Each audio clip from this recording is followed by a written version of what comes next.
நிகரற்ற பேரன்புடையவனுமான எல்லாம் வல்ல அல்லாஹ் என்ற திருப்பெயரை கொண்டு என்னுடைய ஜும்மா உரையை நான் ஆரம்பிக்கிறேன்.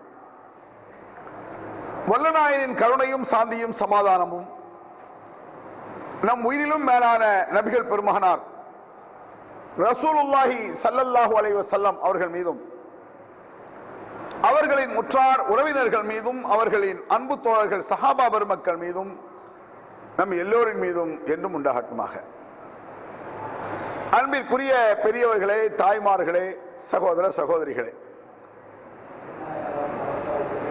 நான் இப்பொழுது வாசித்து காட்டிய திருமறை குர்ஆன் வசனம், இதை பல முறை நீங்கள் கேட்டிருப்பீர்கள். வமா கான லிமுஃமினின் வலா முஃமினத்தின் இதா கலல்லாஹு வ ரசூலுஹு அம்ரன் ஐ யகூன லஹுமுல் ഖിയറத்து மின் அம்ரிஹிம் வமன் யாஸில்லாஹ வ ரசூலஹு ஃபகத் ضل ضلالا முபீனா. ஈமான் கொண்டிருக்கக்கூடிய ஆணாக இருந்தாலும் பெண்ணாக இருந்தாலும் எந்த ஒரு விஷயத்தை அல்லாஹும் அவனுடைய தூதரும் தீர்ப்பு சொல்லிவிட்டார்களோ அந்த தீர்ப்புக்கு மாற்றமான கருத்தை ஒரு முஸ்லிமான ஆணோ முஸ்லிமான பெண்ணோ மாற்று கருத்து கொண்டார்களே ஆனால் அவர்கள் தெளிவாக வழிகட்டு விட்டார்கள் என்று திருமறை குர்ஆன் சொல்லுகிறது. எந்த ஒரு விஷயமாக இருந்தாலும் தீர்ப்பு, இதனுடைய முடிவு என்ன, ஜட்ஜ்மெண்ட் என்று சொல்கிறார்களே, என்ன முடிவு சொல்லப்பட்டிருக்கிறது இந்த விஷயத்தில் என்று அல்லாஹ் ஒரு முடிவை சொல்லியிருப்பான். அதை விளக்கமான முடிவை நபிகள் பெருமானார் சொல்லியிருப்பார்கள். அதற்கு பிறகு ஒருவன் மாற்று கருத்து கொண்டால் இவன் வழிகேடன் என்று திருமறை குர்ஆன் சொல்லுகிறது. இந்த வசனத்தை பல முறை நாம் கேட்டிருக்கிறோம். ஆனால் இந்த வசனத்தை கேட்கும் பொழுதெல்லாம் இந்த இணை வைத்தல் கூடாது, பித்அத் செய்யக்கூடாது, ஃபாத்திஹா ஓதக்கூடாது, இதற்கு தான் இந்த வசனத்தை நாம் பயன்படுத்துவோம். ஆனால் இந்த வசனம் அனைத்து விஷயங்களையும் பேசுகிறது. இந்த வசனத்திற்கு மாற்றமாக சாதாரணமாக நம்முடைய நடைமுறையில் எத்தனையோ இருப்பதை நாம் பார்க்கலாம். இந்த வசனத்தை குறிப்பாக ஒதுக்கிவிட முடியாது. அனைத்து விஷயங்களையும் திருமறை குர்ஆன் சொல்கிறது. ஒரு வசனத்தை நான் குர்ஆனில் சொல்கிறேன். வகலா ரப்புக அல்லா தஅபுது இல்லா இய்யா வபில் வாலிதைனி இஹ்சானா. அல்லாஹ்வை தவிர யாரையும் வணங்கக்கூடாது என்று அல்லாஹ் தீர்மானித்து விட்டான். ஜட்ஜ்மெண்ட், முடிவு. இது அல்லாஹ்வுடைய முடிவு, இது தீர்மானம், தீர்ப்பு. வகலா ரப்புக அல்லா தஅபுது இல்லா இய்யா, அவனை தவிர யாரையும் வணங்கக்கூடாது என்று தீர்மானமான முடிவை அல்லாஹ் செய்திருக்கிறான், தீர்ப்பு. ஏன் இந்த இடத்தில் அல்லாஹ் தீர்ப்பு என்று சொல்கிறான் என்று சொன்னால், லா முஅக்கிப லிஹுக்மிஹி, அவனுடைய தீர்ப்பை தள்ளி போடக்கூடியவன் எவரும் கிடையாது. குர்ஆன் சொல்லுது. அவனுடைய தீர்ப்பை தள்ளி போடுதல் விளங்குதா? இன்றைய உலகத்தில் பல வகையான கோர்ட்டு தீர்ப்புகள், இந்த கேஸை அடுத்த மாதம் 27ஆம் தேதி தள்ளி வைக்கிறேன், அல்லது இன்ஜெக்ஷன் ஆர்டர், அல்லது முன்ஜாமீன், இந்த கூத்துகளுக்கெல்லாம் திரும்ப இஸ்லாத்தில் இடம் கிடையாது. அல்லாஹ் ஒரு தீர்ப்பை சொல்லிவிட்டானே ஆனால் அதற்கு தள்ளி போடுதல், அப்புறம் பார்த்துக்கலாம், பின்னால பார்ப்போம், இப்போதைக்கு வேண்டாம், இந்த பேச்சுக்கெல்லாம் இடம் கிடையாது என்பதை இந்த வசனம் சொல்கிறது. வகலா ரப்புக அல்லா தஅபுது இல்லா இய்யா, அவனை தவிர யாரையும் வணங்கக்கூடாது என்று அல்லாஹ் தீர்மானித்து விட்டான். அதற்கு அடுத்தபடியான தீர்ப்பு என்ன? இது ஒரு தீர்ப்பு. அல்லாஹ்வை தான் வணங்க, லா இலாஹ இல்லல்லாஹ்ங்கற ஒரு தீர்ப்பு. வபில் வாலிதைனி இஹ்சானா, பெற்றோருக்கு நீங்கள் பணிவிடை செய்ய வேண்டும் என்பது அல்லாஹ்வுடைய தீர்மானம், குர்ஆன்ல இருக்கு. அல்லாஹ்வை தவிர யாரையும் வணங்கக்கூடாது என்பது எவ்வளவு முக்கியமோ அதற்கு அடுத்தபடியான முக்கியம் என்ன? வபில் வாலிதைனி இஹ்சானா, பெற்றோரிடத்தில் ஒழுங்கான முறையில் நடந்து கொள்ள வேண்டும். இம்மா யபுலகன்ன இன்தகல் கிபர், அவ்விரண்டு பேர்களும் அவர்கள் வயது முதிர்ந்த நிலையை அடைந்து விட்டால் ஃபலா தன்ஹர்ஹுமா, எரிச்சலாக பேசாதீர்கள். அல்லாஹ் குர்ஆன்ல சொல்றான். இந்த குறைபாடு நம்ம சாதாரணமா இருக்கும். நல்ல குர்ஆனுடைய கட்டளை இது, வேண்டுகோள் அல்ல. நடக்க போகிறீர்களா இல்லையா என்று எச்சரிக்கை இது. ஃபலா தன்ஹர்ஹுமா, பெற்றோர்களை நீங்கள் எரிச்சலாக பேசாதீர்கள். வகுல் லஹுமா கௌலன் கரீமா, கனிமான பேச்சுக்களை பேசுங்கள், அன்பான பேச்சுக்களை பேசுங்கள், அரவணைக்கக்கூடிய வார்த்தைகளை பேசுங்கள். ஒரு எரிச்சலான பேசு முகம் சுளிக்கக்கூடிய பேச்சுக்கள் எல்லாம் பேசக்கூடாது என்பதும் அல்லாஹ்வுடைய தீர்ப்புங்கிறான். சும்மா கிடையாது. அல்லாஹ்வை தவிர யாரையும் வணங்கக்கூடாது என்பது எப்படி அல்லாஹ்வுடைய தீர்ப்போ, பெற்றோரிடத்தில் எரிச்சலாக பேசக்கூடாது என்பதும், கனிவான பேச்சுக்களை பேச வேண்டும் என்பதும், வக்குல்லஹுமா கௌலன் கரீமா வஹ்ஃபிது லஹுமா ஜனாஹ துல்லி மினர் ரஹ்மா, அன்பான உங்களுடைய ரெக்கையை பெற்றோருக்காக விரித்து விடுங்க, அதாவது பணிந்து விடுங்கிறான். சரிம்மா, சரி வாப்பா, சரித்தா, சரிம்மா என்று பணிந்து ஏற்றுக்கொள்ளுங்கள். கமா ரப்பயானி சகீரா, படைத்த எங்களுடைய ரப்பே, குர்ஆன் வசனத்தை பாருங்க. கமா ரப்பயானி சகீரா, படைத்த எங்களுடைய ரப்பே, பெற்றெடுத்த என்னுடைய 2 ரப்புகளுக்கு அருள் செய்வாயாக என்று கேளுங்கள். இது அல்லாஹ்வுடைய தீர்ப்பு. நம்முடைய துஆவில் என்ன வரும் நீங்க நினைக்கிறீங்க? எங்களை படைத்த ரப்பே, என்னை பெற்றெடுத்த ரப்புகள் இருக்கிறார்கள், ரப்பயான் 2 ரப்புகள். அவன் படைத்த ரப்பு என்றால் உங்களை பெற்றெடுத்த ரப்புகள், உன்னுடைய தாய் தந்தை, இந்த வசனத்தை டச் பண்றான் என்று கேளுங்கள் என்பது தீர்மானம். சரி, இப்படி வருதில்ல, இந்த இடத்துல ஒரு கான்செப்ட் சொல்லுவாங்க, அதனுடைய அம்சம், தியரி, கான்செப்ட், கொள்கைலாம் சொல்லுவாங்கல்ல. குர்ஆன்ல சட்டங்கள் சொல்லும் பொழுது அற்புதமான கான்செப்ட்களை பார்க்கலாம். ஒரு கான்செப்டா நான் சொல்றேன். வலா தசுப்புல்லதீன யதுஊன மின் தூனில்லாஹ் ஃபயசுப்புல்லாஹ அதுவம் பிகைரி இல்மி, அல்லாஹ்வை தவிர மற்றவர்களை கடவுளாக நினைத்துக் கொண்டு வணங்குகிறார்களே, அந்த கடவுளர்களை நீங்கள் திட்டாதீர்கள். இது ஒரு முக்கியமான கான்செப்ட், அம்சம். அல்லாஹ்வை தவிர மற்றவர்கள் தங்கள் கடவுள் நினைச்சு யாரையெல்லாமோ நினைக்கிறாங்க, எந்த கடவுளா இருக்கட்டும், அவர்களை நீங்கள் திட்டாதீர்கள். ஏன்? அப்படி திட்டுவதன் மூலமாக அவர்கள் கோபத்தில் உங்கள் அல்லாஹ்வை திட்டுவார்கள். பிகைரி இல்மின், மடத்தனமாக. மடத்தனமாக வழங்குதா? இவன் முட்டாள்தனமாகத்தான் செய்வான் என்று தெரியும் பொழுது அவன் அந்த முட்டாள்தனமாக பேசுவதற்குண்டான செயலை நீ ஏன் செய்கிறாய் அப்படின்னு அல்லாஹ் கேட்கிறான். இவன் பைத்தியக்காரத்தனமா செய்வான், முட்டாள்தனமா செய்வான், அயோக்கியத்தனமா செய்வான். எப்ப நீ இப்படி செய்தால், நீ அல்லாஹ்வை திட்டக்கூடாதுன்னு நினைச்சானா அடுத்தவர்களின் கடவுள்களை திட்டா. இது ஒரு கான்செப்ட். பைத்தியக்காரத்தனம்னு தெரியும், அறிவுப்படி புத்திசாலித்தனப்படி நான் பிறருடைய கடவுளை திட்டினால் அவன் என்னைத்தான் திட்ட வேண்டும். அதான புத்திசாலித்தனம். நான் ஒரு தடவை திட்டுறேன், அவன் கடவுளை திட்டுறான், அவன் யாரை திட்ட வேண்டும்?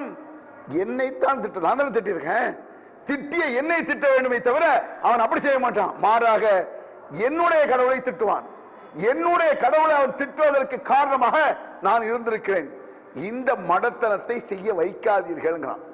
அவன் மடத்தனத்தை செய்ய அவனை வைத்தால் நீங்கள் அல்லாஹ்வை திட்டியதாகும் என்று ஒரு கான்செப்ட். சரியா? இந்த அம்சத்தை நபிகள் பெருமானார் எப்படி வழிகாட்டுகிறார்கள் பாருங்க. இது ஒரு முக்கியமான கான்செப்ட். குர்ஆன் சொல்லுது, கடவுள் கொள்கையில் முக்கியமான ஒன்று இது. இந்த கடவுள் கொள்கையில் முக்கியமான இந்த கான்செப்டை நபிகள் பெருமானார் ஸல்லல்லாஹு அலைஹி வஸல்லம் அவர்கள் எப்படி பேசுகிறார்கள் பாருங்க.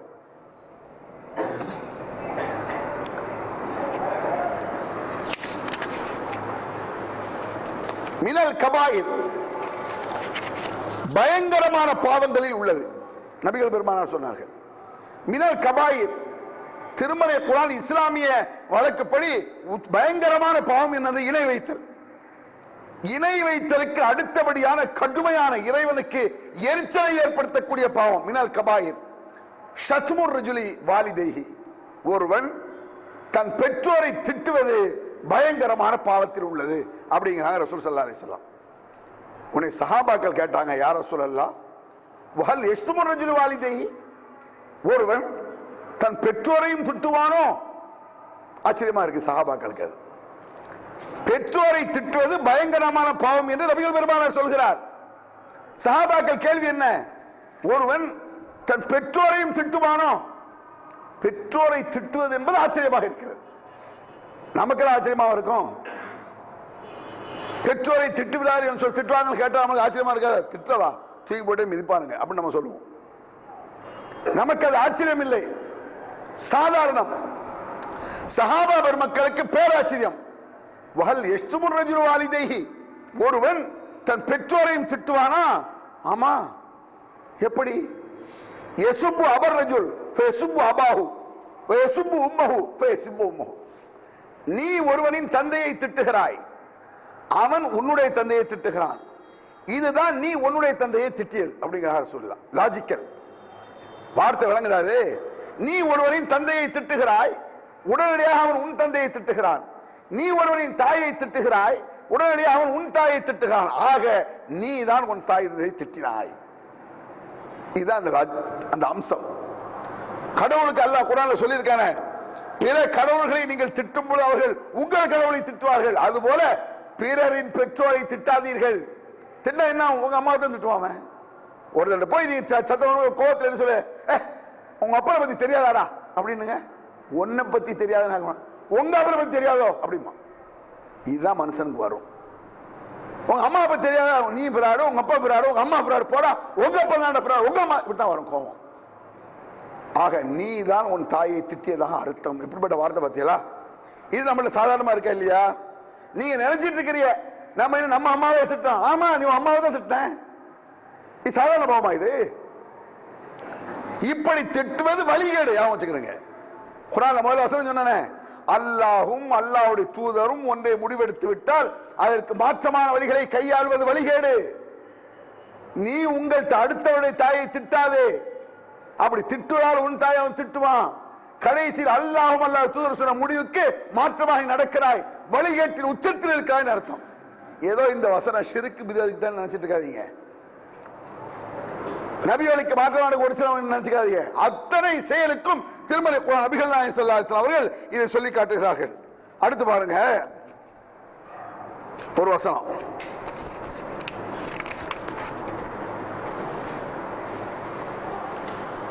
ஒரு ஆள் வர்றார் ரசூலாட்ட.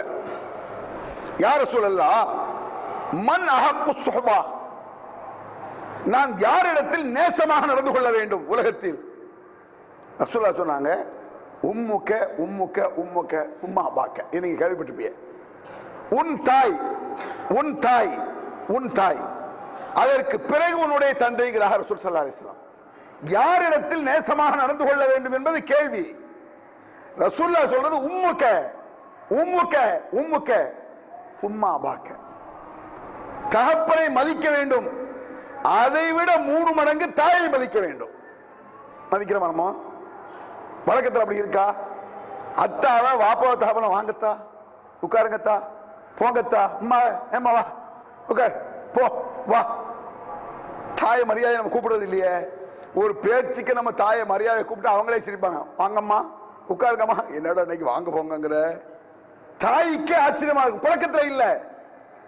ரசூல் ஸல்லல்லாஹு அலைஹி வஸல்லம் பிராக்டிக்கலாக நடைமுறையில் செய். உன் தந்தையை விட 3 மடங்கு மரியாதை. முதல் மரியாதை யாருக்கு? முதல் கண்ணியம் யாருக்கு? முதல் அன்பு யாருக்கு? பெத்த பிள்ளைக்கெல்லாம் கிடையாது அன்பு, கற்ற மனைவி கிடையாது அன்பு, பெத்த தாய்க்கு தான் முதல் மரியாதை வேண்டும். இது இஸ்லாமிய சட்டம். இது எழுத்துல எழுதி போடுறா, போர்டில் எழுதி போடுறா இது. அதற்கு அடுத்து ஒரு விஷயத்தை நான் சொல்றேன். திருமலை குர்ஆன்ல ஃபதபஸ்ஸம லாஹிக மின் கப்ரிஹா, அதாவது ஒரு சம்பவம் கேள்விப்பட்டிருப்பீங்க, குகைவாசிகள்ங்கிற சம்பவம். அதை களமாறி கேள்விப்பட்டிருப்பீங்களே தவிர யோசிச்சு பாருங்க. 3 பேர்கள் குகையில் மாட்டிக்கொள்கிறார்கள். அடுத்தது கேள்விப்பட்டிருக்கீங்களா? நபிகள் பெருமானுடைய காலத்திற்கு லட்சக்கணக்கான ஆண்டுகளுக்கு முன்னால் நடந்த சம்பவம் அது. ஒரு பயங்கரமான குகையில் 3 பேர்கள் மாட்டிக்கொண்டார்கள். அந்த நேரத்தில் அந்த 3 பேர்களும் தாங்கள் செய்த நல்ல அமல்களை செயல்களை சொல்லி அல்லாஹ்விடத்தில் பிரார்த்தனை செய்கிறார்கள். அதுல ஒருவர் என்ன சொல்றாரு? யா அல்லாஹ், அல்லாஹும்ம காலி அபவானி ஷேஹானி கபீரானி, வயது முதிர்ந்த என்னுடைய பெற்றோர்கள் இருந்தார்கள், அவர்களுக்கு நான் உணவு கொடுப்பதற்காக தயாரானேன். வேலையெல்லாம் முடிச்சுட்டு சாப்பாடு எடுத்துட்டு போறாரு. நம்மளா சாப்பாடு கொண்டு வரோம், தாய் தான் பண்ணிப்போம். யாராவது தான் சாப்பாடு தூக்கி வச்சிருக்கீங்களா? போ வா, நம்ம தாய் தகப்பன் சோத்தை தூக்கி வைக்கணும். நடைமுறையில் இல்ல அது. நம்ம வச்சா விடுமா, ஏன்டா பொம்பளை பிள்ளை மாதிரி பண்ணிட்டு இருக்க போடா. நடைமுறையில் எப்படி நடந்திருக்கு பாருங்க. அவர் தன்னுடைய பெற்றோருக்காக உணவை கொண்டு செல்கிறார். நாயிமான், என்னுடைய பெற்றோர்கள் 2 பேர்களும் தூங்கி விட்டார்கள் யா அல்லாஹ். அதே சமயத்தில் என் பெற்றோரின் தூக்கம் கெட்டுவிடக் கூடாது என்பதற்காக நான் உணவை வைத்துக் கொண்டு அங்கே இருந்தேன். என் மனைவி மக்கள் எல்லாம் உணவுக்காக காத்திருந்தார்கள். என் தாய் தகப்பன் சாப்பிட்ட பிறகுதான் என் பிள்ளைகள் மனைவிகள் சாப்பிட வேண்டும் என்று இருந்தேன். பிறகு என் பெற்றோர்கள் விழித்தார்கள். அவர்களுக்கு உணவு கொடுத்த பிறகுதான் என் பிள்ளைகளுக்கும் என் பெற்றோர் என் பிள்ளைகளுக்கும் மனைவிக்கு உணவு கொடுத்தேன்.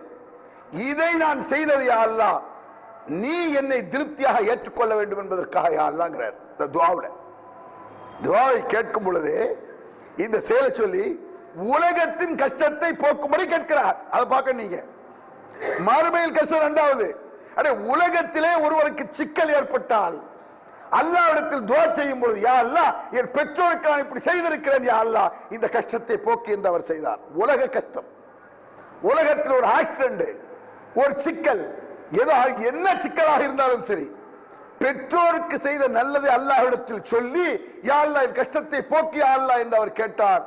ஃபன்ஃபரஜத் அன்ஹு, அவர்களுக்கு ஏற்பட்ட அந்த கஷ்டம் நீங்கியதுங்கிறான் அல்லாஹ். இது ஹதீஸ்ல இருக்கு.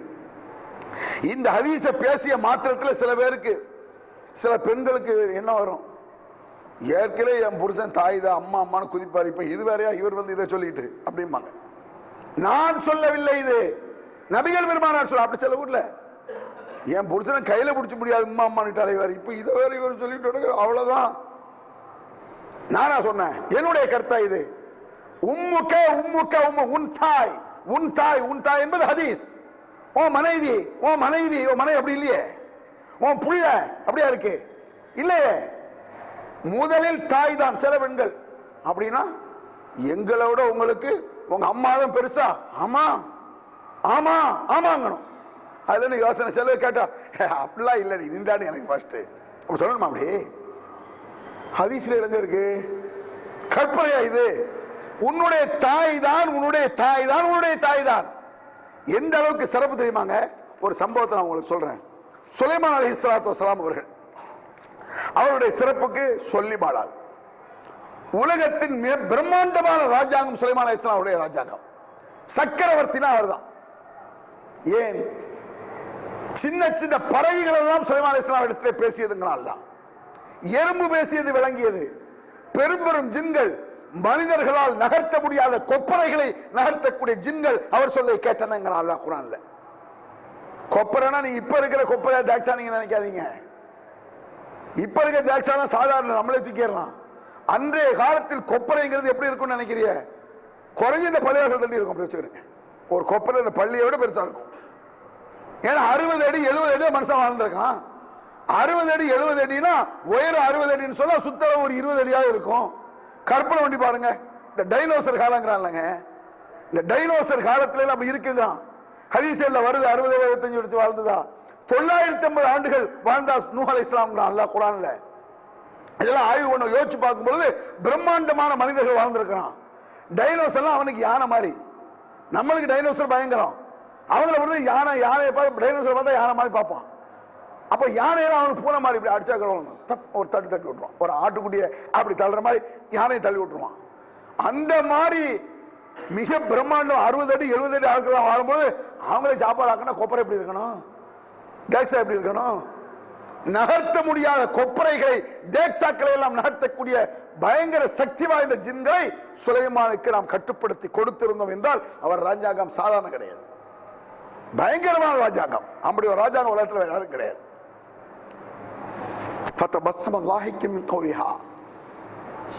எறும்புகள் பேசியதை காதில் விழுந்தது அவருக்கு. ஒரு சிரிப்பு சிரித்தார். எறும்பு பேசுதுன்னா மனுஷன் எவ்வளவு நாகரிகம் ஆராய்ச்சின்னு வந்துருச்சு. எறும்பு பேசுறதை கண்டுபிடிக்க முடியுமா? ஒரு கணிச்சு வேணா சொல்லலாம், இந்த பறவை இப்படி செய்யுது, இதுக்காக இது செய்யுது. நம்மள அதுல கூட கண்ட கற்பனை வச்சுக்கிட்டு அதுல கூட முட்டாள்தனம் சென்டிமெண்ட் தான். ஒரு பள்ளி டிக் டிக் டிக் அடிச்சா கிவிலி அடிக்குதுமாங்களா? கிவிலி அடிக்கணும் என்னமாமா? அது ஒரு சகுனம். ஒரு ஆள் ஒருத்தர் போய் ஒரு 1000 ரூபாய் கணக்கானா இவன் மாட்டாங்கிறான். பள்ளி சத்தம் போட்ட போத பள்ளியே சொல்லிடுச்சு அப்படிங்கிறான் இல்லையா? முட்டாள்கள். இது எதுக்கு அதை இப்போ ஆராய்ச்சி பண்ணி சொல்றேன். பள்ளி ஏண்டா சவுண்ட் போடுது அப்படின்னு பார்த்து அதே கவனிச்சு ஒரு வருஷமா ஆய்வு பண்ணி கடைசியில் என்ன, ஆண் பள்ளி பெண் பள்ளிக்கு லவ் சொல்லுதுன்ட்டான், டிக் டிக்கெட்டா கூப்பிடுதுன்ட்டான். இப்படி ஒரு அனுமானத்தில் சொல்லலாமே ஒழிய என்ன பேசுதுன்னு தெரியுமா? அப்போ எறும்புகள் பேசியது சுலைமான் அலைஹிஸ்ஸலாம் விளங்குச்சுன்னா அது சாதாரண விஷயம். அது இது ரீல் அல்ல, குர்ஆன்ல வரக்கூடிய விஷயம் அது. ஏன்னா ரீல் இல்லைன்னு ஏன் சொல்ல வேண்டியிருக்கு? இந்த ஆலிம் சாக்கள் நிறைய கண்டதெல்லாம் ரீல் விடுறதுனால உண்மையை சொல்லும் பொழுது கூட ரீலா இருந்தாலும் இருக்குமோ, அதற்கு சுலைமான் நபி எறும்பிட்ட பேசுறது உண்மைதானா வருதா? அல்லாஹ்வுக்கு அது சாதாரணமான காரியம். அல்லாஹ் கேட்க வைக்க முடியாதா?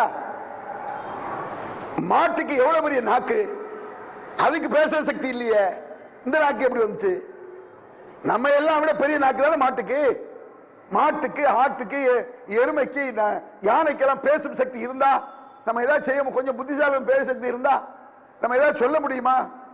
மாட்டை பிடிச்சி இழுக்க முடியுமா? யானையில ஏற முடியுமா? டே கீழே இறங்கடா, மிதிச்சு கொண்டு போறோம் போட அப்படின்றத யானை. யோசிச்சு பாருங்க.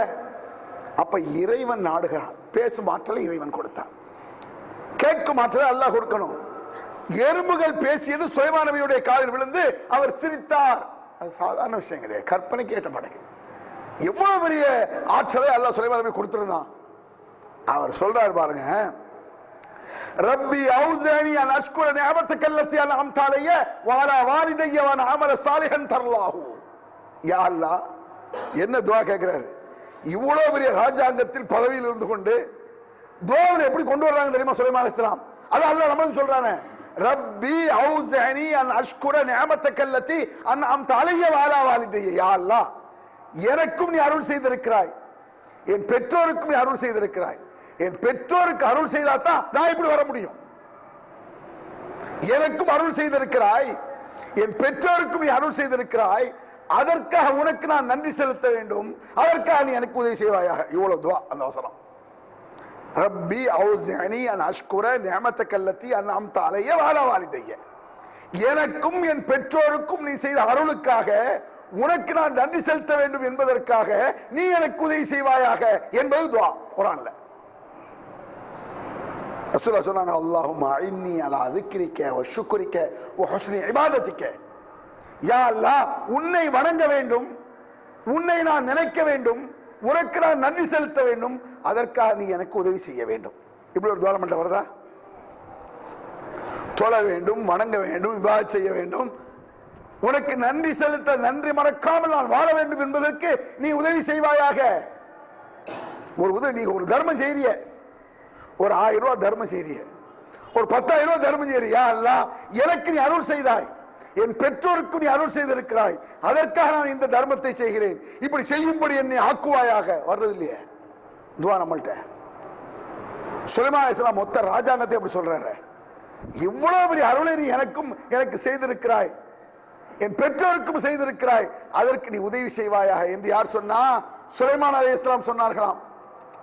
அப்படின்னா எவ்வளவு உயரத்தில் இருந்தாலும் பெற்ற தாய் தந்தை மறக்காதேன்னு அர்த்தம். ஒரு வசதி வந்தா தாய் தகப்பனை மறந்துடுறான். பிள்ளைகளை வளர்க்குறாங்க, கஷ்டப்பட்டு வளர்க்குறாங்க, ஆளாகி உயர்ந்து டாக்டர் படிக்க வேண்டிய வைக்கணும்னு சொல்லி தாய் அப்ப சொத்தை விற்கிறான், கஷ்டப்பட்டு வளர்க்குறான். பிள்ளை அமெரிக்காவில் போய் படிக்கணும், அமெரிக்காவில் டாக்டர் ஆகி சம்பளம் இருக்கணும், 4 லட்சம் ரூபாய் சம்பளம், 5 லட்சம் சம்பளம், ஓகே, சொத்தையெல்லாம் வித்து புள்ள படிக்க வச்சு எல்லாம் துஆவெல்லாம் கேட்டான். புள்ள வசதி ஆயிட்டான், 5 லட்சம் 6 லட்சம் சம்பளம் வருது. தாய் எப்ப காசை யாற்ற வாங்கணும்? மாவனுடைய பொண்டாட்ட போய் கேட்கணும். அத்தா மருமகிட்ட கொடுத்து விட்டுருக்கேன், செலவுக்கு வாங்கிடுங்க. இவன் சொத்தை வைத்துட்டு இவன் மனைவிட்ட போய் பிச்சை எடுத்துக்கிட்டு இருக்கணுமா? என்ன கொடுமடா இது? மருமகிட்ட போய் ஏதாவது பணங்கன்னு அனுப்பலாமா? மாமா கேட்க வேண்டியிருக்கு, அம்மா கேட்க ஏதாவது பணம் அனுப்பலானா? அனுப்பினா தரத்தான் செய்வேன், பேசாம கிடக்க மாமியா மருமக நடக்க. என்னடா கொடுமை இது? மொத்த சம்பாத்திய அனைத்தும் என் தாய் தம்பருக்கு சொந்தமானது அப்படின்னு அர்த்தம் இருக்கு. அந்த மாலுக்கள் அபிக்கைந்தார்கள் நபிகள் பெருமானார். நீயும் உன்னுடைய சொத்தும் உன் தந்தைக்கு சொந்தமானவர்கள், நபிகள் பெருமானார் சொன்னது. அந்த மாலுக்க லியாபிக்க, நீயும் உன்னுடைய சொத்தும் உன் தந்தைக்கு சொந்த. என்ன அர்த்தம்? அடே, நீ உயிருடன் இருக்கும் பொழுது உன் சொத்தை உன் தகப்பன் எடுத்துக்கொள்ளலாம், ஆனா அவன் தகப்பன் சொத்து அவர் மூத்தான தான் உனக்கு. பாப்ப சொத்து அம்மா சொத்தெல்லாம் அவங்க மூத்தான பிறகு நமக்கு. நம்ம சொத்து நம்ம இருக்கும் பொழுதே எடுக்கலாம். மனைவி கூட எடுக்க முடியாது, புள்ள எடுக்க முடியாது, தாப்ப எடுக்கலாம். அல் மர்அத்து ராயத்துல் அஹ்லி ஜௌஜிஹா. ஒரு மனைவிக்கு தன் கணவனின் சொத்தை பாதுகாக்க வேண்டிய கடமை இருக்கிறது. நான் சொல்லலாம், மனைவி இருக்கல்ல, நம்ம சொத்தை பாதுகாக்கும் கடமை. தாப்பனுக்கு நம் சொத்தை எடுத்துக்கொள்ளும் உரிமை. எவ்வளவு வித்தியாசம்! இதெல்லாம் இஸ்லாமிய தீர்ப்பு இல்லையா? அல்லாஹ் சொன்ன முடிவு இல்லையா? இது அவன் தூதர் சொன்ன முடிவு இல்லையா? தாய் தகப்ப நமக்காக துஆ செஞ்சாங்கன்னு எப்படி இருக்கு யோசிச்சு பாருங்க. உளப்புறவன், யா அல்லாஹ் என் பிள்ளையுடைய கஷ்டத்தை காப்பாற்றணும். உளப்புறவன் தாய் கேட்டா கஷ்டம் நமக்கு வருமா? எவ்வளவோ உயரத்தில் இருக்கக்கூடியவர்கள் திடீர்னு நாசமா போறான்னு என்ன நினைக்கிறீங்க நீங்க? கொஞ்சம் கவனிச்சு பாருங்க. மேல மேல போயிட்டே இருப்போம், சொத்துக்கு மேல சொத்து, வசதிக்கு மேல வசதி, சொத்துக்கு வழி இல்லாம நாசமா போயிடுவான் சிலவர். தாய் தகப்பனின் வௌத்தர் செலது யோசிச்சு பார்த்து கவனிச்சு பார்த்தீங்கன்னா தெரியும். பெற்றோர்களை மனம் கோணி விட்டா வௌத்தரிச்சப்பட்டா அல்லாஹ் கடுங்கோவம் வந்துருமே. கூட இதான் ஒரு தவறாக தாயை சொல்லிவிட்டா மனைவியா திட்டாதம்மா, சாபக்கேடு கேட்டாத, நான் நாசமா போயிடுவேன், எனக்கா உழப்புறம் வந்து அப்படி கேட்க வைங்க. தாய் தான் பண்ண கேட்கிறாங்க. சுலைமான் அலைஹிஸ்ஸலாம், ஈசா அலைஹிஸ்ஸலாம், கால இன்னி அப்துல்லா ஆத்தானி அல் கிதாப் வஜஅலனி நபியா. கேள்விப்பட்டிருக்கீங்களா? ஈசா அலைஹிஸ்ஸலாம் பிறந்த உடனே பேசினான்னு கேள்விப்பட்டிருப்பீங்க. ஈசா அலைஹிஸ்ஸலாம் பிறந்த உடனே பேசுறாங்கல்ல, அந்த மக்கள் எல்லாம் மரியம் அலைஹிஸ்ஸலாத்தை மோசமா பேசுறாங்கல்ல. மரியம் அலைஹிஸ்ஸலாம் அஷாரத்திலேஹி காலு கைஃப நுகல்லிமு மன் கான ஃபில் மஹதி சபியா. என்னிடத்தில் எதுவும் பேசாதீர்கள், பிறந்த குழந்தையிட்ட போய் பேசுங்க என்று சமிக்கையில் சொன்னார். அவர் இஷாரா செய்தார். அவர்கள் என்ன சொன்னாங்க? அது எப்படி இஷாரா, அது எப்படி அந்த குழந்தை பேசும் என்று கேட்டார்கள். கால இன்னி அப்துல்லா, நான் அல்லாஹ்வுடைய அடியார் என்ன அந்த குழந்தை பேசியது. ஆத்தானியல் கிதாப் வஜஅலனி நபியா, எனக்கு வேதத்தை தந்து விட்டான், என்னை நபியாக ஆக்கி விட்டான். பிறந்த அன்றே நபி ஈசா அலைஹிஸ்ஸலாம். இது யாருக்குமே இந்த பாக்கியம் கிடையாது. பிறந்த அன்னைக்கு வேதம். ரசூலுல்லாஹ் கூட 40 வயசுக்கு மேல. மா தத்ரீமல் கிதாப் வல் ஈமான், வேதம் என்றால் என்ன, ஈமான் என்றால் என்ன என்று நபியே உமக்கு தெரியாமல் இருந்ததுங்கிறான் அல்லாஹ் குர்ஆன்ல. இதுதான் வேதம், இதுதான் ஈமான் என்று 40 வயதுக்கு பிறகு அல்லாஹ் சொல்லிக் கொடுத்ததா சொல்றான். வேதம்னா என்னன்னு தெரியாதான், ரசூலுல்லாஹ் 40 வயசு பிறகு தான் தெரியுங்கிறான். பிறந்த அன்றே நபி போ ஈசா அலைஹிஸ்ஸலாம். அப்துல் ஆத்தானியல் கிதாப், வேதத்தை தந்து விட்டான், வஜஅலனி நபியா, நபியாக ஆக்கி விட்டான். அல்லாஹ் குர்ஆன்ல சொல்றான். ஆக்கிட்டு சொல்றாங்க, வஜஅலனி முபாரக்கா, எங்க இருந்தாலும் அல்லாஹ் எனக்கு அருள் செய்கிறான். வௌசானி பிஸ்ஸலாத்தி வஸ்ஸகாத்தி மாதும் தஹய்யா வபர்ரம் பிவாலிதத்தி, நான் உயிரோடு இருக்கும் காலமெல்லாம், வபர்ரம் பிவாலிதத்தி, என் பெற்றோருக்கு பணிவிடை செய்து கொண்டிருக்கும் காலமெல்லாம். ரெண்டையும் சேர்த்து சொல்றாங்க ஈசா அலைஹிஸ்ஸலாம். நான் உயிர் வாழும் பொழுதெல்லாம் என் பெற்றோருக்கு பணிவிடை செய்யும் காலமெல்லாம். அப்படின்னா உயிர் வாழ்ந்து பெற்றோருக்கு பணிவிடை செய்யாவிட்டால் இருந்தால் என்ன, செத்தால் என்னன்னு அர்த்தம். வேற என்ன அர்த்தம் இருக்கு? நான் உயிருடன் இருக்கும் காலமெல்லாம் என் பெற்றோருக்கு நான் பணிவிடை செய்யும் காலமெல்லாம் தொழ வேண்டும் என்று அல்லாஹ் ஏவிருக்கிறான். தொழுகைக்கு டிமாண்டு பெற்றோருக்கு பணிவிடை செய்வது. யா அல்லாஹ், நான் உயிருடன் இருக்கும் காலமெல்லாம் என் பெற்றோருக்கு நான் பணிவிடை செய்யும் காலமெல்லாம் தொழ வேண்டும் என்றும் ஜகாத் கொடுக்க வேண்டும் என்று அந்த அல்லாஹ் நாடி இருக்கிறான். அதனால் நான் பரக்கத் பிறந்தவன்கிறாங்க. என் பெற்றோருக்கு பணிவிடை செய்ய செய்ய அல்லாஹ்வுடைய பரக்கத் இருந்து கொண்டு இருக்கிறதுன்னு அர்த்தம். 2 நபிமார்கள் செய்த துஆ அல்லாஹ் சொல்றான். இந்த மாதிரி துஆ நமக்கு வந்திருக்கா? இதே மாதிரி துஆ கேட்கிறோமா? அன்பிற்குரியவர்களே, சாதாரண விஷயமா எடுக்காதீங்க. இதெல்லாம் நமக்கு லேசா தெரியுது. தாய் தகப்பன் விஷயத்துல ரொம்ப லேசாக இருக்கிறோம். அலட்சியப்படுத்துவது, வெறுப்பாக பேசுவது, துச்சமாக நினைப்பது.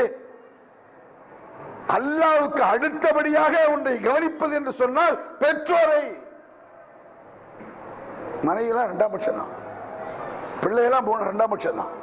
தாய் தகப்பன் அப்படி கிடையாது என்பது திருமறை குர்ஆன் சொல்லக்கூடிய தீர்ப்புல. இது நம்முடைய கருத்தா? இது ஜமாத்துடைய கருத்தா?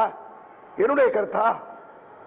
அன்பிற்குரியவர்களே, பெற்றோர் விஷயத்தில் ரொம்ப ஜாக்கிரதையாக அல்லாஹ் அவ்வளவு கட்டாயமான அவசரங்களை திருமறை குர்ஆன்ல சொல்லி காட்டுறான்.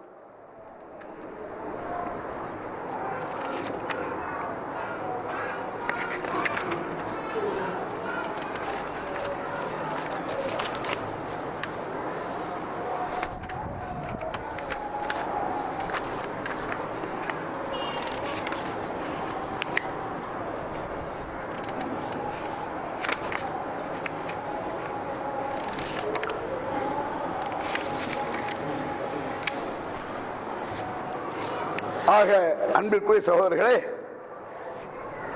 நம்முடைய ஒவ்வொரு வணக்கமும் இறைவனுக்கு நன்றி செலுத்துவதற்காகத்தான் செய்யறோம். தொழுகை, நோன்பு, ஜக்காத்து, ஹஜ்ஜு, திக்ருகள், அமல்கள், தர்மங்கள் அனைத்து எதுக்கு? இறைவனுக்கு நன்றி செலுத்தத்தான். இல்லை என்றால் நன்றி கெட்டவர்கள் சந்தேகம் கிடையாது. குர்ஆனே சொல்லுது, வலாக்கின் அக்ஸரன் நாஸ் லா யஷ்குரூன். என்றாலும் மனிதர்கள் பெரும்பாலானவர்கள் நன்றி கெட்டவர்களாக இருக்கிறார்கள். வலாக்கின் அக்ஸரன் நாஸ் லா யஷ்குரூன். என்றாலும் மனிதர்கள் பெரும்பாலானவர்கள் அறிவு கெட்டவர்களாக இருக்க. அறிவு கெட்டவன், நன்றி கெட்டவன் என்றால் அவன் அறிவு கெட்டவன் அர்த்தம். குர்ஆன் சொல்லுது. அனைத்து அமல்களும் அல்லாஹ்வுக்கு நன்றி செலுத்த. இந்த நன்றியை எப்படி சொல்லணும்? யா அல்லாஹ், எனக்கும் என் பெற்றோருக்கும் நீ செய்த அருளுக்காக உனக்கு நான் நன்றி செலுத்த வேண்டும். அப்ப நம்ம ஒரு தர்மம் செய்யறோம், நீ எனக்கு என் பெற்றோருக்கு அருள் செய்த என்பதற்காக. நம்ம தொழுகிறோம், எனக்கு என் பெற்றோருக்கு அருள் செய்தங்கிறதுக்காக. ஒவ்வொரு அமலையும் யோசிச்சு பாருங்க, ஒவ்வொன்றிலும் பெற்றோர் பெற்றோர் பெற்றோர். இன்சான ஹமலத்துஹு உம்முஹு வஹனன் அலா வஹனின். துன்பத்திற்கு மேல் துன்பம், கஷ்டத்திற்கு மேல் கஷ்டம். உன்னை பெற்றெடுக்கவில்லை அல்லாஹ் கேட்கிறான். ஏன்? எவ்வளவு பெரிய நல்லவர்கள் கூட சில நேரத்தில் தாய் தப்பனை எரிச்சப்பட்டுருவீங்க, படக்கூடாதுங்கிறனால. அவங்க பாப்பா கஷ்டப்படுறாரு, பாப்போட பாப்பா கஷ்டப்படுறாங்க, யூரின் கூட்டு போறீங்க 2 தரம் 3 தரம், 5ஆவது வாட்டி யூரின் போயிட்டா எரிச்சவங்க, இந்த கிழவன் சாவம் வருதா, வந்துடக்கூடாது, கசப்பு வந்துடும். நமக்காக எவ்வளவு சிரமப்பட்டிருப்பாங்க. ஒரு 2, 3, 5, 6 வயசு வரைக்கும் நமக்கு தலைவலி என்றால் பத்தியம் கேட்க வேண்டிய தாய். என்ன ஒரு கஷ்டம் பாரு. டாக்டர் போனா, ஏமா இந்த குழந்தைக்கு உடம்பு சரியில்லை, இந்த மாத்திரையை சாப்பிடுங்க, பொருளை இதில் சாப்பிட்டீங்கன்னா குழந்தைக்கு சளி பிடிக்கும். தாய் சாப்பிட்டா குழந்தைக்கு சளி பிடிக்கும். எவ்வளவு கட்டுப்பாடு. வஹனன் அலா வஹனின், துன்பத்திற்கு மேல் துன்பம். அப்ப அந்த அதை நினைச்சு பார்க்கற தானே. திரும்ப குர்ஆன் சொல்லி காட்டு, வஹனன் அலா வஹனின். அதே சமயத்தில்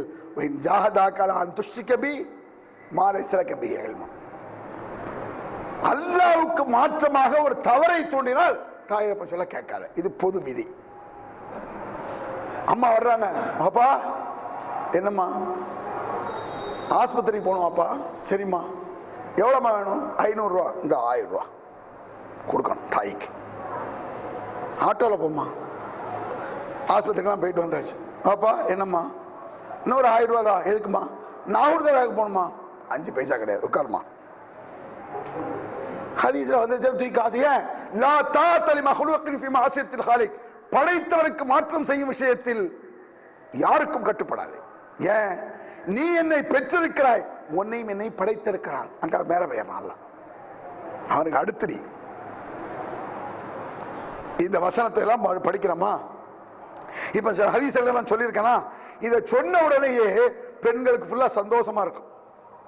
சில பெண்கள் பக்கத்தில் இருக்க பிள்ளைகள்கிட்ட கேட்டுக்கோ, தாய் சொல்ல கேட்கணும். எல்லாருமே சொல்லுவாங்க. இந்த ஹதீஸை சொன்ன உடனே குறைஞ்சது ஜும்மா முடிஞ்சு வெளியே போகும்பொழுது அம்மா யாராவது சத்தம் போட, கேட்டியா பையன எப்படி வந்திருக்கு பாத்தியா? ஓகே. இதில் நிறைய பெற்ற சுயநலம் இருக்கும். எப்ப சுயநலம் தெரியும்? எல்லா பெண்களுமே தன்னுடைய பிள்ளை தன் சொல்லை கேட்க வேண்டும். எல்லா பெண்கள் நினைப்பாங்க, எல்லா ஆண்கள் நினைப்பீங்க. இந்த ஹதீஸை பார்த்துட்டு எல்லா தகப்பனுக்கும் எல்லா தாய்க்கும் சந்தோஷம். தாயாக இருந்து சந்தோஷம் வரும், மருமகளா இருந்து சந்தோஷம் வருமா? தன் சொல்லை தன் பிள்ளை கேட்க வேண்டும். ஆனால் தன் புருஷன் அவன் அம்மா சொல்ல கேட்டக்கூடாது. என்ன கொடுமை இது! இந்த கொடுமை நான் சொல்ல, குர்ஆன் சொல்லுது. சத்தியம் அவர்களுக்கு சாதகமாக இருக்குமானால் ஓகே என்கிறார்கள். எல்லா பெண்களுக்கும் இருக்கும் அது. தன் சொல்லை தன் புருஷன் கேட்கணும். ஆனா தன் தம்பி அவன் பொண்டாட்டி சொல்ல கேட்டக்கூடாது. இருக்கா? யாராவது பொண்டாட்டி சொல்ல கேட்டா, பொண்டாட்டி சொல்ல கேட்ட ஆடுறியோ, இவன் சொல்ல புருஷன் கேட்கணும். இதுவெல்லாம் தனக்கு சாதகமாக வேண்டும் என்று நினைக்கிறார்கள். சில நேரங்கள் இந்த வரதட்சணை பத்தி பேசுவோம். வரதட்சணை எவ்வளவு கொடுமையானது, மிருகத்தனமானது. பெண்கள் சிசுக்கள் கொல்லப்படுவதற்கு காரணம் இந்த வரதட்சணை என்ற கொடுமை. தன்னுடைய வீட்டில் பசுமாடு எரும மாடு ஆண்குட்டி போட வேண்டும் என்று விரும்புகிறான். பெண்குட்டி போட்ட சந்தோஷம், பெண்குட்டி போடணும்னு நினைக்கான். ஒவ்வொரு தினம் தான் வீட்டில் இருக்க எருவ மாடு பெண்குட்டி போட வேண்டும் நினைக்கிறான். தான் பொண்டாட்டி பொம்பளை பிள்ளை பத்தா கவலைப்படுறான். அவன் வீட்டில் இருக்கக்கூடிய எருவ மாடு பொண்குட்டி போட்டா பெண்குட்டி சந்தோஷம். அவன் மனைவி பொம்பளை பிள்ளை போட்ட பிள்ளையா வா இருக்கா. இந்த நேரத்தில் வரவேற்று இப்படிலாம் பேசும் பொழுது பெண்ணை பெற்றவங்க வருவாங்க, சூப்பரா பேசுறீங்க, அற்புதமான பேச்சு, இப்படிதாங்க பேசணும். யாரு அவ பிள்ளைக்கு கல்யாணம் ஒரு வருஷத்துல இருக்கணும், 25 வயசுல பொம்பளை பிள்ளை இருந்தா வருவான். பொம்பளை பிள்ளை கல்யாணம் முடிச்சு ஒரு 5 வருஷம் ஆம்பளை பிள்ளை கல்யாணத்துல இப்படி பேசணும். வைங்க, இவனுக்கு ஒரு வேலை இல்லை, வர வச்சு வாங்க முடியுமா? 10 லட்சம் ரூபாய் செலவழிச்சு படிக்க வச்சேன், அவன் டாக்டருக்கு 50 லட்சம்ல. பெண் குழந்தையை பெற்று இருக்கும் பொழுது வரக்கூடிய பெண் தன்னுடைய பிள்ளை பொம்பளை பிள்ளைக்காக பேசும் பொழுது இனிக்கிறது, ஆண் பிள்ளைக்கு பார்க்கும் பொழுது கசக்கிறதான் எல்லாம் சொல்றான். இது எல்லாத்துக்கும் பொருந்தும். சத்தியம் அவர்களுக்கு சாதகமாக இருந்தால் வேகமாக வருகிறார்கள். அஃபி குலூபிஹிம் மரதுன், நோய் இருக்கிறதா அவர்கள் உள்ளத்தில்? அமிர்தாபோ, அல்லது சந்தேக புத்தி இருக்கிறதா? அம் யகாஃபூன யஹிபல்லாஹு வ ரசூலுஹு, அல்லது அல்லாஹ்வும் அவன் தூதரும் அநீதி இழைத்து விடுவார்கள் நினைக்க. இவன் சந்தேக புத்திக்காரனா, நோய் முடிச்சவனா, கற்பனை உள்ளவனா? பல்ஹும் நாரிம், இவன் அயோக்கியன், அநியாயக்காரன். தனக்கு சாதகமாக எடுத்துக்கிட்டீங்கன்னு வைங்களேன், இந்த வசனத்தை கேட்கும் பொழுது தான் புள்ள தான் சொல்ல கேட்கணும். அது போல புருஷன் கேட்கட்டா, ஏங்க உங்க அம்மா சொல்ல கேளுங்க, குர்ஆன்ல இருக்குங்க, சொல்லுவீங்களா? பெண்கள் சொல்லுவோமா? எல்லாரும் சொல்லணும்லங்க, உங்க அம்மா சொல்ல கேளுங்க. தன் பிள்ளைக்கு இந்த ஹதீஸை காட்டுவது போல தான் புருஷனுக்கும் உங்க அம்மா சொல்ல கேட்கணும் வருது ஹதீஸ்ல, ஜாக்கிரதை. குற்றத்தை கேட்காதீர்கள். லா தாஅத லிமக்லூகின் ஃபீ மாசியத்தில் காலிக், இறைவனுக்கு மாறு செய்யும் விஷயத்தில் சத்தியம் சாதகமாக இருந்தாலும் பாதகமாக இருந்தாலும் ஏற்றுக்கொள்ளலாம். அந்த முஸ்லிம் தனக்கு சாதகமாக இருக்கும்போது குர்ஆனை ஏற்றுக்கொண்டால் அயோக்கியன், அநியாயக்காரன், மளிகையாளன். நான் சொல்லல, குர்ஆன்ல இருக்கு. ஏதோ இணை வைத்தல், ஷிர்க், பித்அத், இதுக்கு மட்டும் இந்த வசனம் சொல்லிட்டு தெரியக்கூடாது. ஒவ்வொன்றுக்கும், தர்மத்திற்கு, நல்ல காரியங்களுக்கு, அனைத்திற்கும் பாருங்கள். இந்த நேரத்தில் ஒரு விஷயத்தை நான் சொல்லிக்கிறேன். இன்றைக்கு எங்கு பார்த்தாலும் தமிழகத்தை பொறுத்த அளவுக்கு தாயிக்கள் பற்றாக்குறை, பிரச்சாரம் செய்வதற்குண்டான ஆட்கள் இல்லை. உங்க எல்லாருக்கும் தெரியும். இப்ப நான் பேசுறேன், எல்லா பயானை நீங்கள் கேட்கும் பொழுதெல்லாம் இது போல நாம மக்களுக்கு சொல்ல வேண்டும் என்று நினைப்பீர்கள். நிறைய பேர் நினைப்பாங்க, நம்மளும் சொல்லணுமே, முடியாது, சூழ்நிலை, குடும்பம், சூழ்நிலை, வியாபாரம் முடியாது. இதற்கு இஸ்லாம் வழி வகுக்கிறது, வழி வச்சிருக்கு. ஒன்னால் பிரச்சாரம் செய்ய முடியலையா, ஒரு பிரச்சாரகனை உருவாக்கு. அதற்காக நம்ம ஜமாத்தில் இஸ்லாமிய கல்லூரி மேலப்படத்தில் உருவாக்கி இருக்கோம். ஏழை மாணவர்கள் தான் படிக்கிறான். எனக்கு 2 புள்ள இருக்கா, ஒரு மாணவனை நான் தத்தெடுக்கிறேன். என் பிள்ளைக்கு வருஷத்துக்கு படிக்க எவ்வளவு ஆகுது, சாப்பாடுக்கு எவ்வளவு ஆகுது? அதுல ஒரு பங்கு ஒரு மாணவனுக்கு, ஒரு அனாதை சிறுவனுக்கு, அல்லது ஒரு முதியோருக்கு. என் தாய் தகப்பனுக்கு அந்த கஷ்டம் வேண்டாம். என் பிள்ளைகளை யாரும் அனாதையாக்கி விடாதே, அதற்காக ஒதுக்கு. ஒரு மாணவனை உருவாக்கி ஆலிமாக்கும் பொழுது அவன் எத்தனை இடத்தில் மார்க்கத்தை சொல்கிறான், அது நாம் போய் நின்று சொன்னதா அர்த்தமா இல்லையா? ராயல்டி சிலத்தில் இருக்குல்ல, ஒன்றை உருவாக்கினால் அது எத்தனை காலம் பயன்படும், அந்த நன்மை கிடைத்துக் கொண்டே இருக்கும். இதை நம்பிக்கை இருக்கா இல்லையா? நான் கேட்கிறேன். நான் ஒருத்தன் உருவாக்குறேன், சில பேருக்கு ஒரு சந்தேகம் வரும், அவன் உருவாக்கிறான், அவன் அநியாயம் பண்ணானா என்ன? அவன் செய்யும் அநியாயம் நமக்கு வராது. இதுதான் இஸ்லாம், இதுதான் அல்லாஹ்வுடைய கிருபைங்கிறது. ஒரு ஆளை நான் உருவாக்குறேன், ஆலிமாக்குறேன், மார்க்கத்தை சொல்ல உண்டாக்குறேன், சாப்பாடு கொடுக்கிறேன், தங்கு வசதி செய்யறேன், அவன் இஸ்லாத்தை சொல்றான். அவன் இஸ்லாத்தை சொல்லக்கூடிய விஷயம் மட்டும்தான் எனக்கு வரும். அவன் அநீதி செய்து விட்டால் அந்த குற்றம் என்னை பிடிக்காது. அதான் அல்லாஹ்வுடைய கிருபைங்கிறது, அல்லாஹ்வுடைய மேன்மைங்கிறது. அதனால உருவாக்குங்கள், மக்களை உருவாக்க வழியை செய்யுங்க. இந்த கஷ்டத்தை யாரெல்லாம் எங்களுக்கு தந்து விடாதுன்னு கேளுங்க. தர்ம அஹ்ஸின் கமா அஹ்ஸனல்லாஹு இலைக்க அன்ஃபிக் இன்ஃபல்லாஹு அலைக்க. நாங்க ரசூல் ஸல்லல்லாஹு அலைஹி வஸல்லம், அல்லாஹ் உங்களுக்கு நல்லதை செய்தது போல நீங்கள் நல்லதை செய்யுங்கள். அல்லாஹ் நல்லதை செய்ய வேண்டும் என்பதற்காக செய்யுங்கள். 2 விஷயம் இங்க வந்திருக்கீங்க. எல்லாருக்கும் அல்லாஹ் நல்லதை தந்தா தருவீங்க, அது எல்லாருக்கும் இருக்கும். திடீர்னு இன்னைக்கு எதிர்பாராம 1 லட்சம் ரூபாய் வந்துருச்சு. இந்த பயானை கேட்டி என்ன செய்வீங்க? எதிர்பாராத 1 லட்சம், இந்த 10,000 படி. இது அல்லாஹ் தந்ததுக்கு கொடுக்கிறோம். தர வேண்டும் என்பதற்காக யாராவது கொடுக்கிறோமா? அது கிடையாது. இந்த 1 லட்சத்தை அல்லாஹ் தந்தானே, நீங்க ஒண்ணுமே கொடுக்காம தந்தாங்க 10,000 கொடுக்குறீல்ல, மேற்கொண்டு 10,000 யா அல்லாஹ் இன்னொரு 1 லட்சத்தை அடுத்துதா. அல்லாஹ்ட்ட டிமாண்ட் வைக்க கூடாது. யா அல்லாஹ் எனக்கு 10 லட்ச ரூபா தந்தா 1 லட்ச ரூபா கொடுக்குறேன். அவன் கொடுக்க மாட்டான். நானே அல்லாஹ்ட்ட யா அல்லாஹ் 10 கோடி இருந்தா 2 கோடி கொடுக்கேன், 10 கோடி இருந்தா 2 கோடி கொடுக்க மாட்டோமா? 5 லட்சம் கொடுத்த யா அல்லாஹ் ஒரு 50 லட்சத்தை தா. அல்லாஹ்க்கு டிமாண்ட் பிடிக்காது. ரசூலுல்லாஹ் சொல்றாங்க, நேர்ச்சை செய்யாதீர்கள், காரணம் அது டிமாண்ட். நேர்ச்சனா என்ன? எனக்கு 1 லட்ச ரூபா வந்தா 5,000 ரூபா கொடுக்குறேன். இது அல்லாஹ்க்கு பிடிக்காது. அல்லாஹ் அதை விரும்ப மாட்டான். 5,000 ரூபா கொடுத்துட்டா யா அல்லாஹ் எனக்கு 1 லட்சம் தா. நீ அட்வான்ஸ் அமல் செய், அல்லாஹ் அட்வான்ஸ் கேட்காத. நம்பிக்கைங்கிறது அதுதான். நம்பிக்கைங்கிறது என்ன? நான் தர்மத்தை செய்கிறேன், ஒன்றுமே இல்லாமல் இத்தனை லட்சம் எனக்கு தந்திருக்கான் அல்லாஹ், இப்ப நான் தர்மம் செய்யா அல்லாஹ் எனக்கு தாய் என்றுகள். அல்லாஹ் தந்ததற்காக கொடு, தருவதற்காக கொடு. இதே நான் சொல்றேன்னு சொன்னா நிறைய பேற்ற இந்த மாதிரியான ஒரு கருத்து இருக்கும்.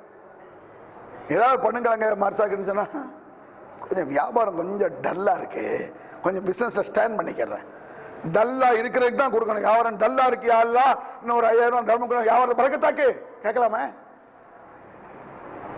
இந்த இதெல்லாம் தர்மம் எடுத்தாச்சு, அடுத்த வாரம் ஜும்மாக்கு வேற எதுக்காக வருவாங்க, என்ன போடுங்கன்னு சொன்னா போன வாரமே கொடுத்தாச்சே அப்படிலாம் சொல்லக்கூடாது.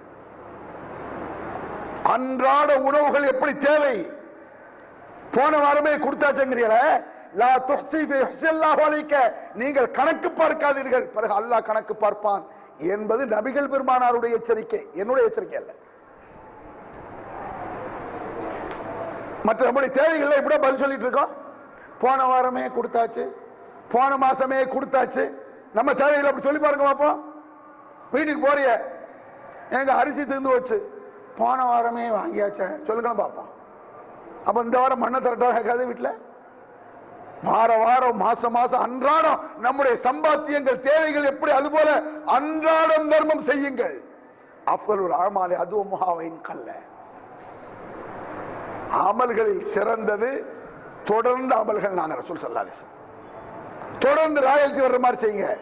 தினசரி ஒரு சாப்பாடு, ஒரு வேளை சாப்பாடு என்ன, ஒரு நாளைக்கு ஒரு வேளைக்கு சாப்பாடுக்கு 50 ரூபா, 50 ரூபா வரும். மத்தியானம் நைட்டு காலை 150 ரூபா. வருஷத்துக்கு 40,000 இருந்து 45,000 ரூபா வரும். நான் ஒரு வேளைக்கு ஒரு வருஷத்துக்கு கொடுங்க, தொடரமலா போயிடும். ஒரு வேளை சாப்பாடு 50 ரூபா ஒரு நாளைக்கு, வருஷத்துக்கு 15,000 ரூபா. ஒரு மாணவனுக்கு ஒரு வருஷத்துக்கு ஒரு வேலைக்கு என்னுடைய தர்மம் ராயல்டி அல்லாஹ் தரட்டும். ஒரு வேளை நான் சொல்ல, சில பேர் வந்திருப்பீங்க ஒரு வருஷத்துக்கு 3 வேலை கொடுக்கிறது சாதாரணமான இருக்கு, சாதாரணமா கொடுக்க முடியும், அப்படி உள்ள ஆள் கூட இருப்பீங்க. 3 வேலைக்கு எவ்வளாச்சு, வருஷத்துக்கு 45,000 வந்தா வருஷம் வாங்கிடுங்க. அவ்வளவு முடியாது, ஒரு வேளை அவ்வளவு முடியாதா? அவரவர் சக்தி அவரவருக்கு அல்லாஹ்க்கு தான் தெரியும், எனக்கு தெரியாது.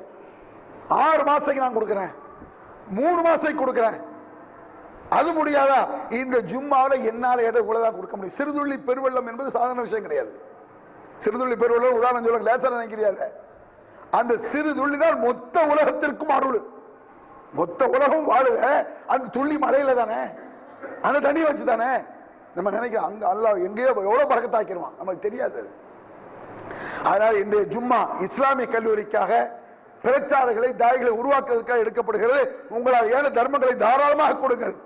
ராயல்டியாக ஒரு மாணவருக்கு ஸ்பான்சர் தரக்கூடிய சகோதரர்கள் ஜும்மா முடிந்த பிறகு உங்க நம்பர்களை, போன் நம்பரை, அட்ரஸ் தந்தீங்கன்னு சொன்னா இன்ஷா அல்லாஹ் நாங்கள் தலைமையில் தொடர்பு கொள்வோம். இன்ஷா அல்லாஹ் நானே தொடர்பு கொள்வோம் என்று சொல்லி முடித்துக் கொள்கிறேன். நம்முடைய அமல்கள், தாவாக்கள், பிரச்சாரங்கள் அனைத்தும் எனக்கும் என் பெற்றோருக்கும் யா அல்லாஹ் நீ செய்த அருளுக்காக நான் நன்றி செலுத்தக்கூடியவன் ஆக்கி என்று கேட்டு, இம்மையில் அல்லாஹ்வுடைய அருளை பெற்று, இம்மையில் பெற்றோரின் துஆவை பெற்று, மனசார துஆ செய்கிற மாதிரி பெற்றோர்கள் அது மாதிரி நீ ஆக்குவாயா என்று கேட்டு, இம்மையிலும் நிம்மதி மறுமையிலும் சூரடைய அந்த அல்லாஹ் அருள் செய்வாக என்று சொல்லி முடித்துக் கொள்கிறேன். அல்ஹம்துலில்லாஹி ரப்பில் ஆலமீன்.